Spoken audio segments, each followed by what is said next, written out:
Bonjour tout le monde, bienvenue à Conscience Plus. On débute aujourd'hui avec une nouvelle saison des émissions qui étaient produites depuis janvier 2017.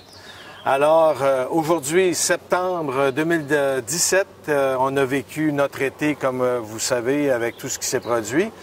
Alors on vous a laissé en juin avec un invité qui nous a parlé de ses contacts avec des êtres intraterrestres, avec des êtres extratemporels, alors qu'il avait vécu justement un petit problème, si on peut dire, avec un intraterrestre et puis qui voulait lui implanter un implant, c'est-à-dire qui est un implant biologique.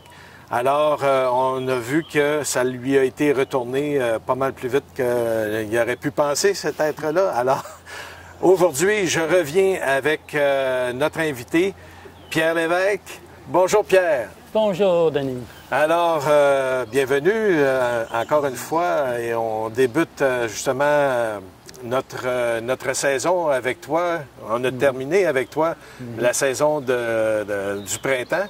On a passé l'été et on revient maintenant à la saison à l'automne, en fin de compte, ou bientôt l'automne. Alors, on est dans le même contexte. On n'a pas bougé. Oui, on n'a pas bougé. C'est ça que tu disais. On ne bougeait pas. Hein? C'est ça la beauté du temps. C'est ça. Et puis, lorsque on s'est quitté, le sujet sur lequel on s'était quitté, on avait commencé à parler de conscience puis qui pénétrait en nous par nos cellules. Et on a parlé de mini-trous noirs, que cette conscience-là entrait par les mini-trous noirs. Est-ce qu'on peut continuer justement dans cette veine-là où on parlait de ça? Effectivement. Lorsqu'on parle de conscience, la plupart des personnes ont vraiment l'image de la conscience qui rentre par le coronal et traverse les différents chakras, donc nos 7 chakras primaires pour la matière. Il y en a quand même plus, mais en tout cas, on va dire pour la matière. Et lorsqu'on parle d'entrée de la conscience, eh bien, on parle de cette porte d'entrée-là. Mais cette porte d'entrée-là, c'est bien beau, mais c'est au niveau énergie. Donc, cette porte d'énergie-là sert non pas pour la matière atomique, mais pour le corps électromagnétique.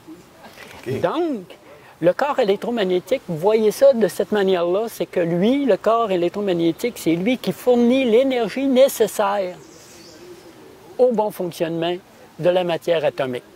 Donc, sans matière atomique, pas de corps électromagnétique. Et sans corps électromagnétique, pas de matière atomique. Donc, un ne va pas sans l'autre. Donc, qu'est-ce qui alimente le corps électromagnétique? C'est le faisceau espritique. Pourquoi? C'est parce que la conscience, elle n'est pas située, elle n'est pas localisée dans la matière. Elle pénètre la matière. Okay. Donc, elle est localisée beaucoup plus haut que la matière. Là, on parle de double éthérique, au-dessus du double éthérique. La conscience, on peut dire, est entre le plan divin et le double éthérique, le monde éthérique. Et au-dessus de ça, vous avez la source. Quelqu'un me disait souvent, je vais revenir à la conscience. Oh oui, il n'y a pas de problème. Quelqu'un me disait souvent, toi, comment tu vois ça, la source? À un moment, j'ai dit, c'est pas compliqué. La source, c'est un ensemble de créateurs dont l'agglomération de ces créateurs-là est prénommée la source. Donc, moi, toi, les personnes qui nous écoutent, font partie de cette création-là, font partie de la source. On est tous des membres actifs de la source, donc on est tous des co-créateurs. Comme nos cellules. Comme nos cellules. C'est justement l'entrée de la conscience. Donc, la conscience, lorsque la source a projeté son savoir sous forme d'onde, elle est captée par la conscience. La conscience retransmet ce savoir-là ou ces informations-là sous forme de vibration qui est captée par le double éthérique. Le double éthérique, lui, retransmet cette information-là à l'ego sous forme de lumière. L'ego se situe, pour moi, il se situe au niveau de la 4e densité. L'ego fait partie du mental supérieur, l'esprit double éthérique supramental, et le je, qui n'est pas l'ego, fait partie du mental inférieur, qu'on appelle souvent l'intellect. Donc, le je fait partie du bloc psychologique et l'ego fait partie du bloc psychique. En tout cas, il y a un schéma qui va vous montrer ça. On expliquera ça un peu plus tard dans notre entrevue. S'il y a une autre entrevue, ça dépend de Denis. Donc, la conscience, elle emploie le chemin de la lumière, c'est-à-dire le faisceau espritique. Rentre en premier par les chakras pour atteindre le corps électromagnétique et se répand. Disons qu'on est fait d'informations. Parce que là, la physique quantique actuelle, plus qu'elle va, plus qu'elle fonctionne au niveau information. Hein. L'univers, c'est de l'information. Donc, cette information-là... Bon, on a eu une petite interruption, une caméra qui nous a lâchés. Hein. C'est ça la technique aujourd'hui. Il y a des petites affaires comme ça, puis on a arrêté sur une idée. Quand on est sur une lancée, puis qu'on se fait arrêter comme ça... on va reprendre. C'est bon. Alors, Pierre, on était rendu où? Est-ce que tu as une idée de où est-ce qu'on était rendu? Bien oui. Okay. Cette fois-ci, il y a une idée. Bon, on parlait que, juste refaire un petit retour en arrière, là, juste pour se recalibrer. On parlait justement que la conscience, lorsqu'elle arrivait au niveau du corps électromagnétique, elle rentrait par le coronal et elle rentrait par les chakras. Et c'est à partir de ça, parce que la conscience, c'est de l'information aussi, c'est un véhicule d'information, puis elle passe par le faisceau espritique. Pourquoi? Parce que le faisceau espritique, c'est un faisceau de lumière, et la lumière est porteur d'information. Donc, mais là, lorsqu'on parle de lumière, c'est pas une lumière comme on est. Non. Ça. On a souvent tendance à penser lumière en fonction de ce qu'on voit avec nos yeux. Je dis souvent, on ne voit pas la lumière nous permet de voir. Pas pareil, c'est là. Donc, ça, on discutera, on développera un peu plus. Une bonne fois, on développera sur la lumière et son fonctionnement, puis en tout cas, on verra ça plus tard. Donc, lorsque la conscience rentre par les chakras, elle va naturellement à l'information au niveau du corps électromagnétique, et ensuite, cette information-là se répand dans la matière atomique, ce qu'on appelle notre corps, pas corps physique, mais notre matière atomique. C'est pour ça que je fais souvent la différence, que j'aimais bien faire la différence entre corps et matière. Corps physique et matière atomique. C'est pour ça que je parle souvent, lorsque je parle de la matière, on est fait d'atomes, c'est la matière atomique. Donc, la conscience, pour entrer dans cette matière-là, doit bien avoir une porte d'entrée à quelque part. Si on dit que la conscience se répand dans les cellules, donc sa porte d'entrée ne peut être ailleurs que dans les cellules. On sait que la cellule est enveloppée d'une membrane plasmique. Ah, tiens, matière électroplasmique. Le rattachement avec la matière électroplasmique et la matière atomique se ferait peut-être par la cellule. OK? Comme le corps astral, c'est les mémoires, le rattachement du corps astral avec le corps électromagnétique se fait au niveau de mémoire, donc l'autre se fait au niveau de cellules. On sait qu'à l'intérieur de la cellule, il y a un noyau, et ce noyau-là baigne dans un liquide qu'on appelle le cytoplasme, et à l'intérieur de l'ADN, juste, entre guillemets, on n'en parlera pas, mais il faudrait à un moment donné voir la différence qu'il y a entre la composition de l'ADN.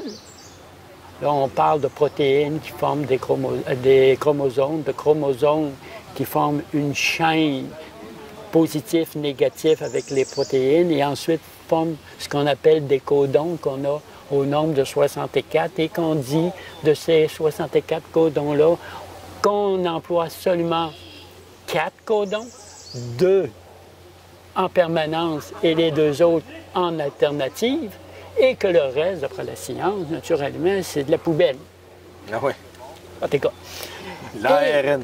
L'ARN, oui, mais l'ARN, là, c'est la transmission de l'information des cellules aux organes ou au reste, l'ARN. L'ADN, c'est elle qui reçoit l'information et l'ARN, c'est le véhicule de cette information-là. Donc, ce que je voulais en venir à ce sujet-là, c'est que on fonctionne au niveau physique et on fonctionne au niveau métaphysique. Au niveau physique, on a naturellement la base, les mathématiques, la physique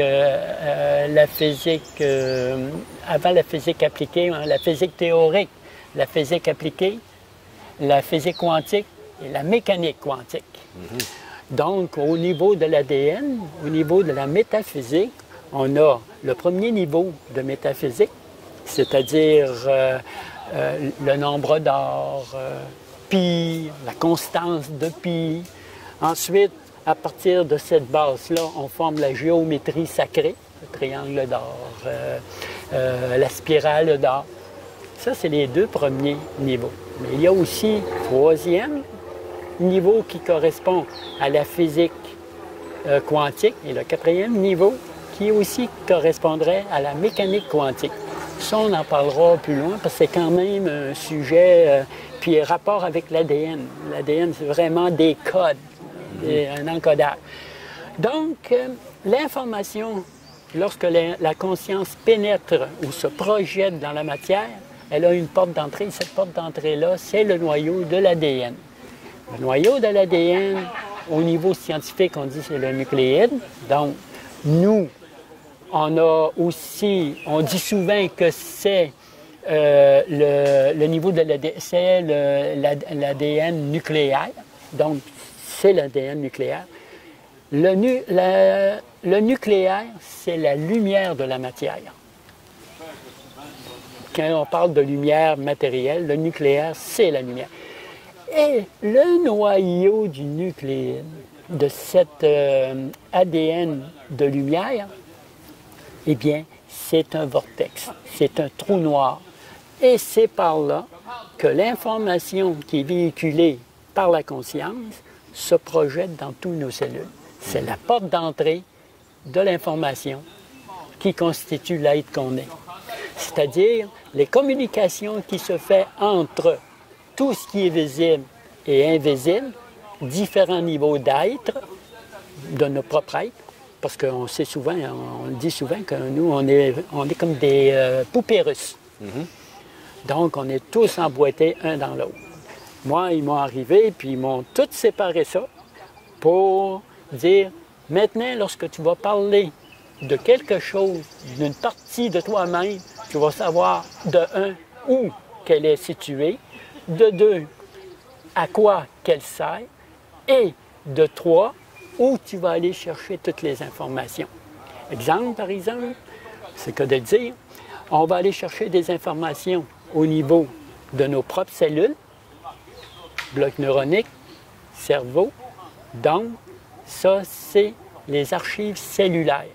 On cellularise. On ne fait pas juste mémoriser pour l'astral, on cellularise. Au niveau astral, on va aller chercher les informations au niveau des annales akashiques. Au niveau de l'ego, on va aller chercher des informations au niveau de la bibliothèque tellurique. Et au niveau de l'esprit, du double éthérique, on va aller chercher des informations au niveau des archives éthériques.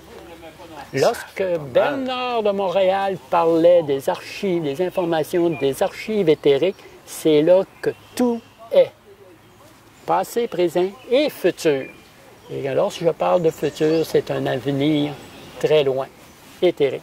Tandis que la bibliothèque tellurique de la planète Terre, bien, c'est tout ce qui s'est produit depuis est enregistré. Tout ce qui est produit depuis le tout début, la formation de la planète, jusqu'à maintenant. Pour ce qui est de les archives cellulaires, c'est tout ce que ton être, tes réincarnations, tout ça. Parce qu'oublie pas une affaire, c'est qu'avant que la femme soit, je vais employer ce terme-là parce que c'est le terme le plus, mais vraiment le plus juste, soit la matrice de la conception d'un être humain, elle est avant tout le proforma. Elle est le proforma de l'esprit. Il n'y a pas de conception si l'esprit n'a pas donné son aval. Et l'esprit, le sien ou celui-là de l'autre? Le sien. C'est le sien. Parce que lorsque un enfant arrive dans notre monde, ici, il arrive, il n'y a rien encore.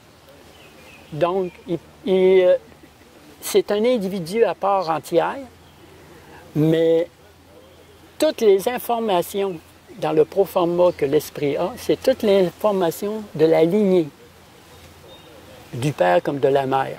C'est toute la lignée. Ensuite, pendant la grossesse, le fœtus, lui, se développe. Les cellules, petit à petit, prennent sa propre information. Et là, après, je ne peux pas te dire exactement le nombre de mois de grossesse, mais là, c'est là qu'il devient un esprit individuel. Là, il a sa propre... On dit un esprit individuel, c'est parce qu'on a notre propre communication. Exemple, comme nous, par exemple, on a des âmes, ça c'est un autre volet, là. Nous, par exemple, on a des âmes individuelles. Comparativement, par exemple, aux animaux, chats, chiens, peu importe, eux ont des âmes collectives. Mais nous, c'est vraiment individuel. Donc, c'est une des raisons qu'un extraterrestre, par exemple, c'est des âmes individuelles. Collectives. Ah oui, parce qu'ils font partie d'une collectivité. Quand il y en a un qui sait quelque chose, l'autre le sait. OK. On appelle ça souvent pour les animaux l'instinct. Puis nous, on appelle l'intellect l'intelligence. Mais c'est une intelligence artificielle. Est-ce que ça serait tous les extraterrestres ou... Bien, oui puis non. C'est parce que là lorsqu'on parle d'extraterrestres, on parle de factions. On va parler quoi? De gris, qui est les plus proches sur la Terre ici. On va parler de reptiliens, qui sont... Les gris sont les exécutants des reptiliens. Il y a deux différents reptiliens. Tu sais, les petits, un peu plus grands, mais les grands reptiliens. On parle des draconiens, ceux qui sont en haut des reptiliens. Et ensuite, on parle des archontes. Et ça, c'est toute la lignée patriarcale. Et là, si on s'en va des zeptiliens, zeptiliennes, ça, c'est le... Toi, tu es un homme. Bon, ton épouse, c'est une femme. Donc, c'est patriarcal, matriarcal. Lorsqu'on parle, par exemple, de zeptilienne, c'est matriarcal. Moi puis mon épouse, c'est surtout à eux qu'on a eu affaire, le volet matriarcal. Si on continue, bien là, tu tombes dans les éons. Les éons, c'est pas seulement des mondes, c'est ceux qui ont fabriqué ou qui ont conçu ces mondes-là. Et ensuite, tu t'en vas, toujours un peu plus haut, les planificateurs. Les planificateurs. Les planificateurs. Ensuite, tu as ce qu'on appelle les Elohim. Les Elohim. Elohim, les Elohim. Ça, là, c'est un style de hiérarchie, OK? Et nous, ici, on est dans un espace terraformé, c'est-à-dire propice à la vie, puis c'est une zone qu'on appelle, en parenthèse, une zone de création.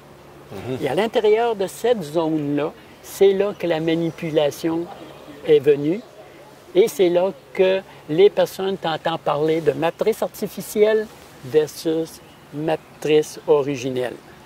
Si je parle, par exemple, du jeu, tout ce qui est du bloc psychologique, OK, de l'astral, si je parle de ça, je parle de la matrice artificielle. Si je parle de l'autre côté, qui est la matière électroplasmique, l'ego fait partie de la quatrième densité et non pas d'une illusion dimensionnelle, qui fait partie du double éthérique, qui fait partie de la source, ainsi de suite. Ça, on parle de matrice originelle. Mais la matrice artificielle, c'est la reproduction, ou si tu aimes mieux, elle s'est imbriquée dans la matrice originelle. Et là, nous, on en subit les conséquences de ça. Si nous, on est, dans ce que je comprends, expérimental. Oui, on dit souvent que la planète Terre, c'est une planète expérimentale. Okay? Y a-t-il un but? Y a-t-il un... C'est que le but a été détourné. Bon, admettons que toi, là, tu dis, bien, OK, je veux faire une expérience, je veux faire du camping. OK? Donc, je me prépare, je fais du camping, donc j'ai une glacière électrique. Tu peux pas faire du camping style un peu avec un certain confort. Et là, tu pars pour faire ton camping bien installé. Tu arrives sur ton terrain de camping, tu n'as pas d'eau, tu n'as pas de courant pour alimenter tes affaires. Là, tu viens de... Là, tu as un autre contexte. Là, tu rentres dans une autre matrice que toi, tu ne pensais pas au préalable faire ton expérience. Donc, à partir de là, bien, c'est là que on vient faire une expérience, mais pas nécessairement l'expérience qu'on fait présentement, qui nous est imposée. Donc, c'est une expérience présentement qu'on fait, parce que la matrice artificielle, c'est une matrice de réflexion, tandis que la matrice originelle, c'est une matrice de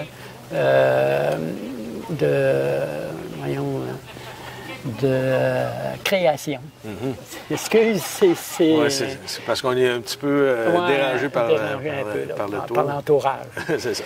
Donc, c'est ça qui... C'est pour ça qu'on est un peu dérangé. C'est ça qu'on est dans une matrice là, vraiment artificielle là, à cause de ça.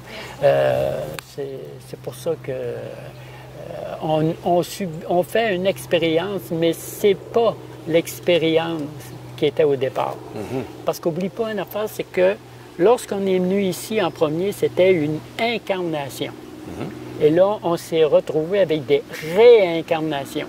C'est-à-dire qu'on est prisonnier d'une matrice électromagnétique, d'une matrice artificielle, puis lorsque tu quittes ta matière atomique pour entrer dans un domaine astral, donc pour rentrer dans l'égrégore astral, tu ne peux pas te sortir de cet égrégore-là. Tu rentres automatiquement dans... La seule manière de sortir, c'est par la matière. Et la seule manière de sortir de cette matière-là, c'est prendre un autre chemin. Quelqu'un me disait, justement, il dit, hey, lorsque j'arrive dans l'astral, mettons que je suis mort, moi, là, j'arrive dans l'astral. Il dit, la fameuse lumière, il dit, c'est là que je vais passer. Non, pas de lumière, suis pas la lumière. La lumière, ils vont t'attirer avec des personnages connus, parentés souvent. Ils vont te faire voir la planète, super belle planète, là, tu sais, sans problème, là. Mais si tu vas dans cette lumière-là, ben, tu rentres dans un contexte électromagnétique qui va tout effacer tes mémoires, puis là, ils vont te remettre en réincarnation. Bien, les mémoires, c'est pas justement ce qu'on enregistre dans l'âme. On vient pas avec une certaine habilité, mettons. Oui, mais disons que les mémoires, on fabrique les mémoires. Hein? Les mémoires, l'âme, là, c'est un récipiendaire un peu de mémoire, parce que l'âme est faite de mémoire, mais l'âme, il ne faut pas oublier que c'est le résultat de l'incarnation ou de réincarnation. Ce n'est pas le but, c'est le résultat. Disons que, je vais expliquer ça un peu comme ça pour le rendre plus palpable. Disons qu'il y a eu, entre la source et le plan divin, une entente. Que la source fournissait la matière et que l'âme, le plan divin, fournissait l'âme pour pouvoir, après ça, eh bien, faire des expériences. Et le contrat était que lorsque l'expérience était terminée, que l'âme, parce que l'âme est immortelle et l'esprit est éternel. Donc l'âme était supposée donner l'immortalité à la matière pour qu'elle puisse retourner au niveau de l'esprit, au niveau du double éthérique. Pourquoi? Parce que à l'heure actuelle, l'esprit ne peut pas se projeter dans la matière parce que la matière va brûler. Ça prend quelque chose qui empêche la matière de brûler et c'est l'âme. Mais l'âme s'est fait piéger. Et là, il faut faire la différence entre le je, qui est plus ou moins l'âme, et l'entité amique, qui est le contenant du je, donc le contenant de l'âme. Si je parle de contenu, je veux parler de je, de l'entité amique, mais si je parle de contenant, mais si je parle de contenu, je parle de l'âme vibratoire. De l'âme, donc, elle réussit à prendre les mémoires et par transmutation, transforme ces mémoires-là en énergie pure, en lumière. Et lorsque le je, lui, n'est plus capable, ou l'entité amique, parce que c'est tout imbriqué, n'est plus capable de contenir cette lumière-là, l'âme vibratoire n'est pas capable de le contenir, donc l'âme doit aller ailleurs, doit aller prendre un autre contenant. Et l'autre contenant, c'est l'ego. Parce que l'enveloppe de l'ego, on l'appelle, Daniel Kahn, je crois, l'appelait le Père Esprit. C'est l'enveloppe de l'ego. Et l'âme se transmet dans l'ego. Et c'est là, dans cette enveloppe-là, et c'est là que l'entité amique et le je deviennent de plus en plus, que je pourrais dire, au niveau psychologique. Parce que c'est un barème qui est assez difficile à... Parce que, regarde, on a parlé de l'astral, mais on n'a pas parlé des différents niveaux de l'astral. Il y a 7 niveaux, oui. Ouais, 7 niveaux vibratoires. Premier niveau, c'est le plus bas. Donc, est constitué surtout d'élémentaux. C'est des élémentaux qui sont là. Premier niveau. Deuxième niveau, c'est lorsque le taux vibratoire de ces élémentaux-là s'élève à un point tel qu'ils sont prêts à faire une incarnation, bien là, lorsque, par exemple, comment il s'appelait donc, monsieur... Alex Lachance? Non, pas Éric Lachance. Alex? Non, il venait faire des conférences, il parlait de la géopolitique, lui. Ah, monsieur... Lefebvre. Ouais. Lefebvre. Lorsque M. Lefebvre avait dit, à un moment donné, à Richard, il dit, la gourde est vide.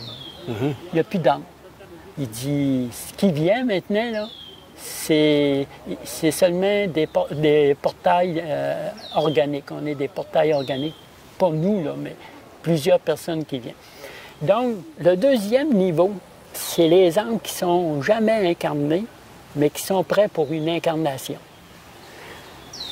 Est-ce qu'ils vont s'incarner ici? Apparaît que, d'après lui, cet endroit-là serait plus ou moins vide. C'est là aussi qu'on appelle les limbes, au niveau de la religion catholique. Oui. Rendu à la troisième niveau, parce que là, on parle du bas astral, 1 et 2 niveaux. Le moyen astral, c'est 3e et 4e niveau. 3e niveau, c'est les personnes décédées qui ne savent pas qu'ils sont décédés. Ça arrive, cela.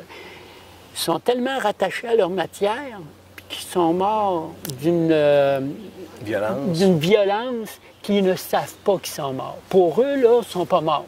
Ils pataugent encore ici, puis ils ne sont pas morts. Bien, le troisième niveau, là, tu vas surtout trouver ce type d'entité-là. Quatrième niveau, c'est la reproduction. Vraiment, qu'est-ce que tu as ici? C'est le monde de la mort. C'est le ciel pour la religion, c'est le nirvana. OK? Là, lorsque tu fais des voyages astraux, soit inconscients par le rêve ou soit conscients par dédoublement, tu vas voyager dans ce monde-là, la reconstitution de la planète ici. Okay. Ça, c'est le 4e niveau, l'astral moyen. Ensuite, on tombe dans le haut astral. C'est 5e et 6e niveau. 5e niveau, c'est là que sont les guides, les fameux guides, et les êtres de lumière, les supposés êtres de lumière. Parce que ces personnes-là, ces êtres-là, ces entités-là, ne projettent pas de lumière, mais ne sont que le reflet de la lumière. Okay. C'est comme je parlais tout à l'heure de la lumière que tu vois dans l'astral, c'est pas une lumière, c'est le reflet de cette lumière-là. Mm-hmm. Tu peux très bien différencier entre le soleil qui émet de la lumière et la lune qui est le reflet de cette lumière-là. Donc, la lune équivaut à l'initiation lunaire, puis le soleil à l'initiation solaire. C'est ce que Bernard avait très bien parlé, départagé. Donc, 5e niveau, c'est les guides et les êtres de lumière. 6e niveau, c'est la haute hiérarchie.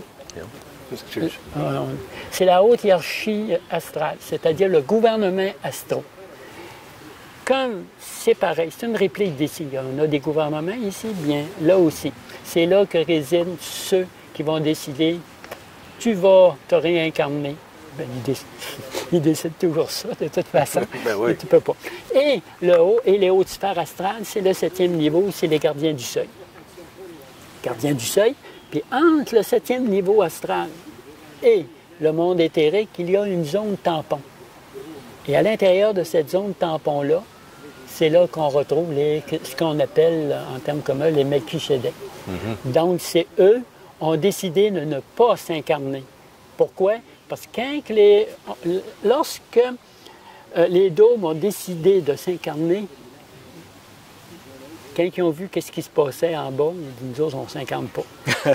Donc, c'est avec eux qu'on prend les contacts les plus habituels. Mm-hmm. Et c'est pour ça que si tu rentres dans ce 7e niveau-là, tu vas sortir, tu vas rentrer dans une porte, mais la porte, ce ne sera pas pour aller de l'autre côté. Ça va être pour ressortir dans le même niveau ou plus bas.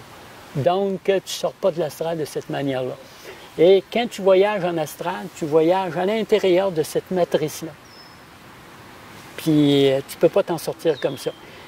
Comme Bernard disait, ça prend absolument ton être supérieur qui va venir te chercher. Tiens, toi, tu es prêt.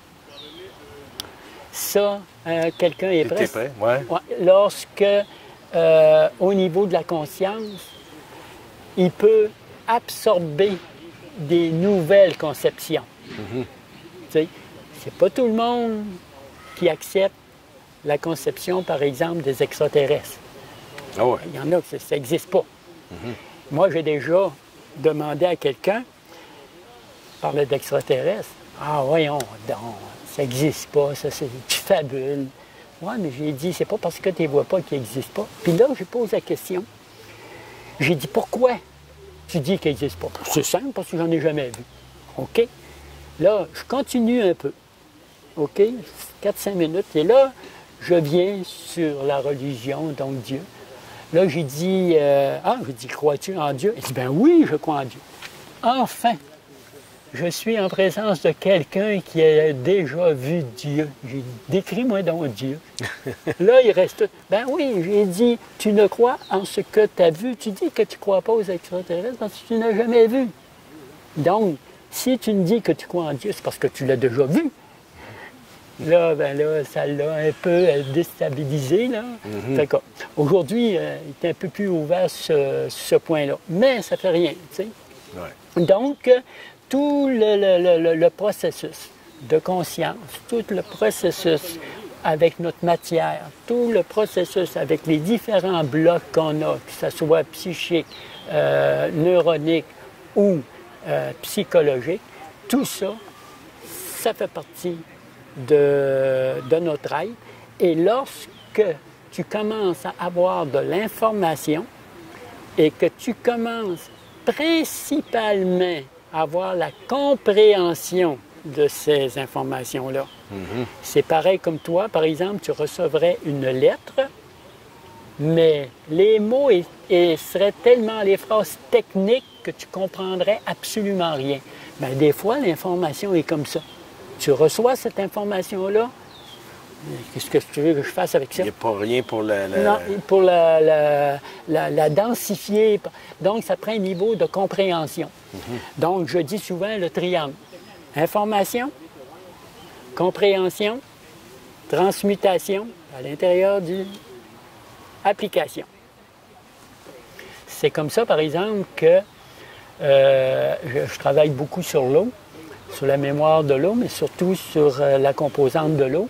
Et je travaille aussi, un de mes amis me disait ça, « Ah, il était dans ma cour extérieure, je me suis fait, j'étais en train de consacrer un lieu. » Je le disais, je dis, « Ton avis, là, les anciens, là, comment ils faisaient pour trouver des lieux sacrés, faire des lieux sacrés avec des menhirs, puis tout ça? » C'est tout simplement, ils ne les trouvaient pas.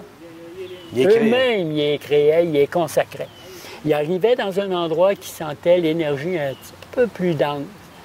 Puis là, bien, ils évaluaient le centre de cette énergie-là, puis ils faisaient un contact entre l'énergie ambiante et la Terre.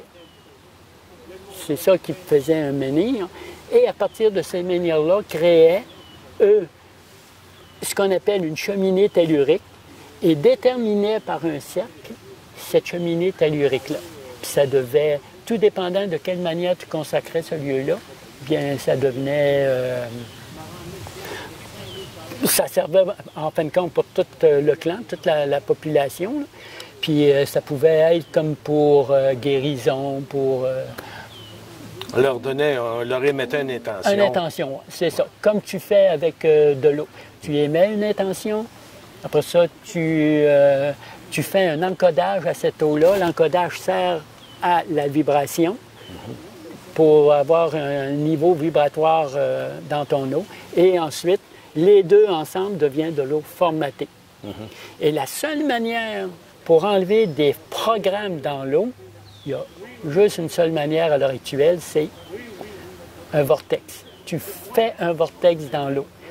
Tu vas distiller de l'eau. Parce que l'eau, c'est 4 éléments, 4 états. Tu as solide, glace, liquide, l'eau, tu as vaporeux, vapeur, et tu as gazeux, qui est l'éther ou l'hydrogène gazeux. Et tous les programmes sont mis dans le 4e état, c'est-à-dire gazeux. Okay. Dans les particules d'hydrogène gazeux. Si tu fais distiller de l'eau, elle ne va qu'au niveau de la vapeur. Elle redevient immédiatement de l'eau. Donc, ça te prend absolument un courant électromagnétique pour enlever ces programmes-là. Puis ensuite, eh bien, refaire tes programmes. Ça, c'est toutes des informations que j'ai reçues de ces êtres-là. Comment programmer l'eau? Comment intensifier une intention dans l'eau, comment utiliser l'eau, changer la loi du 7 ans avec la loi du 40 semaines. 7 ans, tu viens au monde, à 7 ans, tu atteins l'âge qu'on appelle de raison.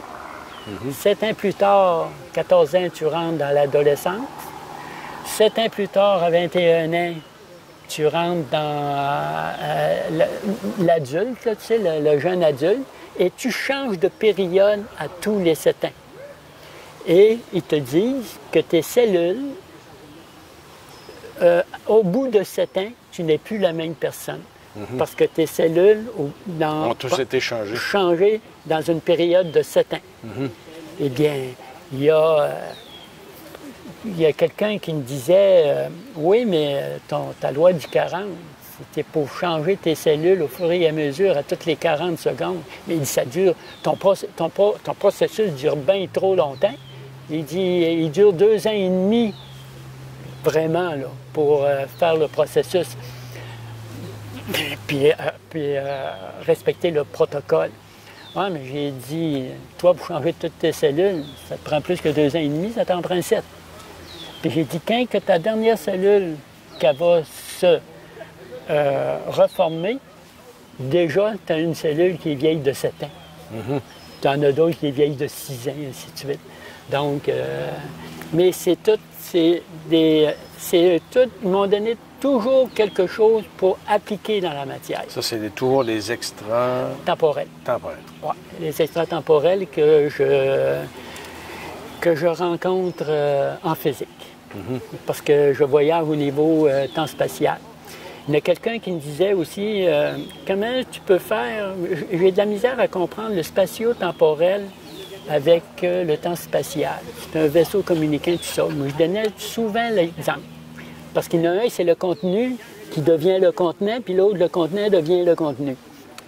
Il dit, tu prends une éponge, tu la mets dans l'eau. Donc, dans l'eau, ta flaque d'eau, l'eau devient le contenant et l'éponge devient le contenu. Mais le contenu, lui, là, il se remplit d'eau. Il se remplit d'eau. Tu prends ton éponge, tu la remets au côté sur la table. Là, tu viens de changer ton contenant et ton contenu. Maintenant, c'est l'inverse. C'est l'éponge qui devient le contenant et l'eau qui devient le contenu. Spatio-temporel, c'est pareil. Wow. Aussitôt que tu montes dans les densités temporelles, tu t'en vas de plus en plus vers l'autre contenant. C'est une manière de voir ou d'expliquer. C'est ça que Jean-Pierre Petit voulait parler lorsqu'il faisait ses double triangle, petit triangle inversé. Puis qu'il disait plus qu'il y a d'espace, moins qu'il y a de temps, et plus qu'il y a de temps, naturellement, moins qu'il y a d'espace. Bien oui, parce que le contenant devient le contenu devient le contenant. Ouais. Plus que tu vas souiger ton chose, ton éponge, tu vas enlever de l'eau. Du contenant. Tu vas enlever du contenant. Donc, c'est une manière visuellement un peu pour faire une vue de ça, comment ça fonctionne. Là, eh bien, ça dépend sur quel sens que tu veux qu'on aborde, là, parce que ça, c'est seulement des aspects généraux. Hein? C'est un peu la pointe de l'iceberg. Après ça, bien là, quand tu commences à développer, on commence à développer dans un sujet bien précis, et là, on rentre de plein pied dans ce sujet-là. Pour avoir un contact avec des êtres extratemporels. Oui. Ce contact-là se fait via un voyage... En physique. En physique. Puis pour produire ce voyage en physique, il faut d'abord se déconnecter astralement. Oui, puis non. Regarde bien. Premièrement, pour faire un voyage en physique, comme je te parlais avant, il faut savoir que tu as une matière électroplasmique, donc un véhicule adapté pour le voyage en physique. Parce qu'il ne faut pas oublier que voyager en physique, tu utilises le temps et non pas l'espace. Donc, le temps a une densité telle comme l'espace. Quelqu'un, par exemple, admettons que toi, tu es quelqu'un qui fait partie de la 3e densité, donc qui se sert de l'espace pour te véhiculer, comme endroit pour te déplacer. Et moi, admettons que moi, là, je suis un être à 2 dimensions, une perception de 2 dimensions. Puis là, toi, tu m'arrives à moi, puis tu me dis, « Hey, Pierre, moi, là, je vois l'espace. » Voyons donc, toi, tu peux pas voir l'espace. C'est collé, il n'y a pas d'espace entre les choses. Parce que moi, j'ai une perception à 2 dimensions, donc je ne vois que l'image. Je ne vois que le mouvement de cette image-là, mais je ne vois pas la distance qu'il y a dans cette image-là. Donc, moi, je te dirais, ben non, ça se peut pas. Tu ne peux pas voir l'espace parce que l'espace n'existe pas. Tu ne peux pas l'avoir. Mais toi, tu sais très bien, à un niveau à 3 dimensions, que tu peux voir l'espace entre toi et moi, entre les caméras, entre le paysage. Donc, tu vois l'espace qu'il y a. Lorsque tu voyages en physique, tu as une perception 4 dimensions. Donc, tu vois le temps qui est imbriqué dans l'espace. Et ça, je dois te dire que pour commencer, c'est embêtant. C'est aussi embêtant voyager en physique que voyager en astral. Lorsque je te disais que l'astral, c'est pas toi qui se déplace à l'intérieur de ce concept-là, mais que c'est tout ton environnement qui se fait et se défait en fonction de ton mouvement, en fonction de ta pensée.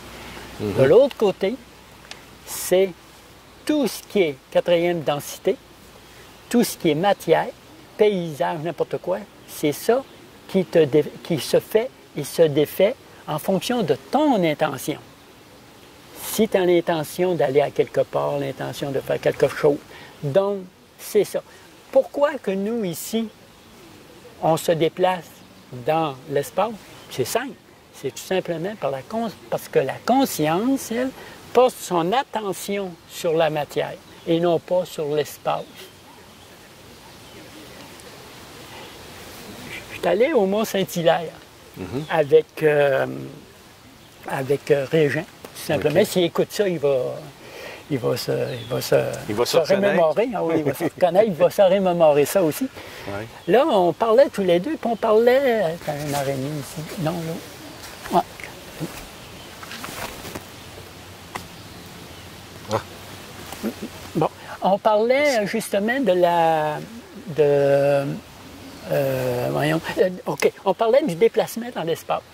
Puis là, on marchait dans le sentier, puis là, j'expliquais ça. Je disais qu'on perçoit le déplacement, nous, c'est parce que notre conscience porte attention à la matière. Donc, pour elle, c'est le déplacement dans l'espace. Mais au lieu, si elle portait, par exemple, attention à la matière, elle portait son attention sur qu'est-ce qui entoure sa matière. Ce serait différent. Et là, il y avait un arbre, environ à 7-8 pieds. Là, j'ai dit, regarde l'arbre. On avance, on passe l'arbre. Il dit, qui te prouve que c'est toi qui as passé devant l'arbre et ce n'est pas l'arbre qui s'est matérialisé, dématérialisé, rematérialisé, ainsi de suite.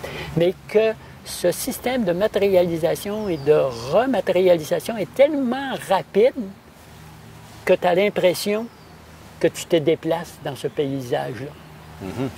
J'avais une autre amie que lui va peut-être se reconnaître aussi, était quoi? Lui, c'est dans tes cheveux. Ah, Excuse. Ah, puis là, je lui disais, toi, là, es-tu convaincu que c'est à moi que tu parles? Est-ce que par hasard, ce ne serait pas une copie de moi que tu parles? La conscience, elle, premièrement, n'est hors espace, hors temps. Et la conscience peut se projeter dans tout ce qui t'appartient, dans tous les êtres. Mais moi, j'ai ma réalité et toi, tu as ta réalité. Moi, si je fais partie de ta réalité, présentement, il n'y a rien qui te prouve que c'est moi réellement qui est ici et ce n'est pas une copie de moi à qui tu converses présentement. Ça, c'est un peu métaphysique puis science de l'esprit. Tu sais, c'est un peu haut. Mais ça fait rien. C'est la conception de l'espace et du temps. Donc, j'ai dit, pour pouvoir utiliser le temps comme lieu de déplacement, premièrement, il faut que tu saches de quoi est composé l'espace, comment ton cerveau fonctionne pour détecter cet espace-là, comment toi, tu te déplaces dans l'espace, pour pouvoir un jour dire, OK, le temps, je vais savoir de quoi est composé le temps et sa structure.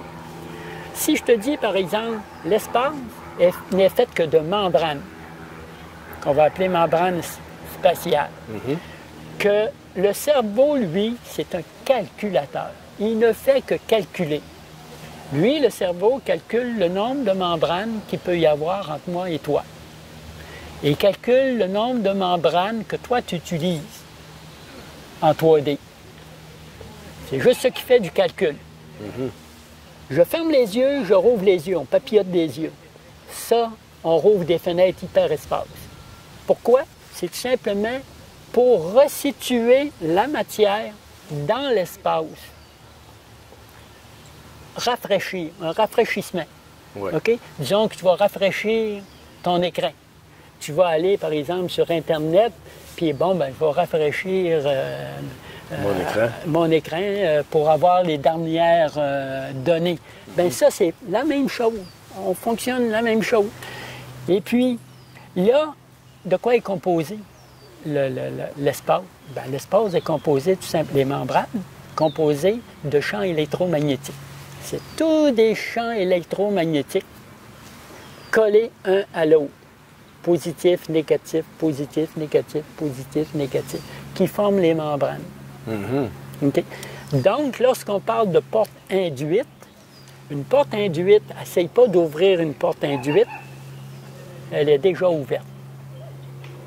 Une porte induite, c'est tout simplement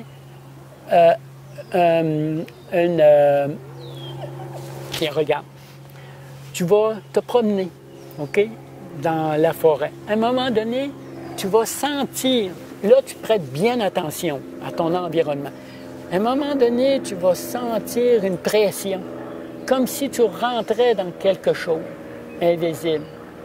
Ça, toi, ton corps électromagnétique est de nature positive et une porte induite est aussi de nature positive, de polarité positive.